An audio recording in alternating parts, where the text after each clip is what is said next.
For 7 days, the storm-crippled flying Enterprise is towed towards port by the British tug Turmoil, whose mate Kenneth Dancy has joined Captain Henrik Kurt Carlsen aboard the listing ship. When storms shattered the Enterprise and heeled her over, Carlsen ordered her abandoned. At the last minute, he decided to stay aboard alone to try to save her. The Turmoil, with an American destroyer standing by, tows her 300 miles towards port. Then, 80 miles from safety, new storms crash over the Enterprise. The 5-inch tow cable snaps. An engineer on the Turmoil said later he wept when it happened. The gale goes on. Men aboard the destroyer try to send food to Carlsen, who's been living on pound cake and warming his hands over a candle. Each attempt to tie on a new tow line ends in failure. The gale gets worse. The Enterprise, now only 41 miles from Falmouth, is going down. Carlsen and Dancy are told a helicopter will fly out from England to pick them up. New winds force the plane back. The gallant ship is flat on her sides, and the heavy swell almost conceals her from the attending boats. A great mass of debris and deck cargo is washed into the sea. As the ocean poured over the superstructure, Carlsen and Dancy leaped from the funnel. The Turmoil picked them up after they'd been in the water for 4 minutes. Now the Turmoil, the destroyer Keith, and the tug Englishman, chartered by the press, circle the ship in its last tragic moments. The Turmoil wires its base that Captain Carlsen and Dancy are safe and have gotten warm clothes and a shot of rum.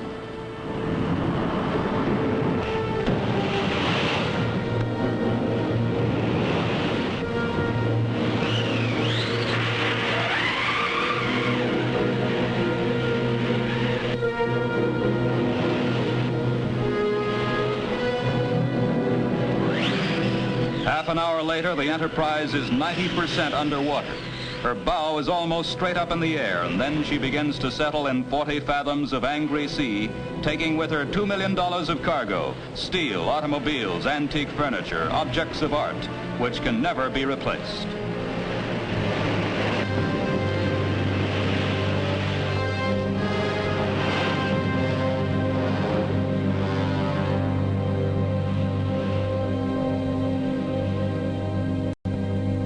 Ironically, the sea turns calm. The Turmoil brings Carlsen and Dancy to Falmouth, where the captain's Danish mother and father wait with a crowd of 10,000. Carlsen and Dancy are greeted by the town's mayor-councilor. Carlsen apologizes for not bringing his ship home. With Dancy on the left, he tells how he slept on the slanted side of the cabin wall and prayed and read a book of maritime law to pass the hours. Then he's honored with a triumphal parade before he heads home to America.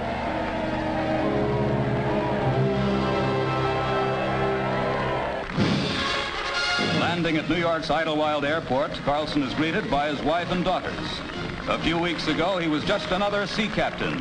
Today, thanks to his heroic effort to save his ship, he's an international hero. And New York City gives him a hero's welcome. A storm of paper, the mildest storm Carlsen's faced, showers upon him on the ride up Lower Broadway as the city opens its heart. But the most touching welcome of all is that bestowed by Woodbridge, New Jersey, his hometown, which gives a neighborly parade to the 37-year-old Danish-born sea dog. The high school majorettes have never strutted so well before, and Carlsen says the reception amazes him as he speaks at the municipal building. Really, I'm speechless.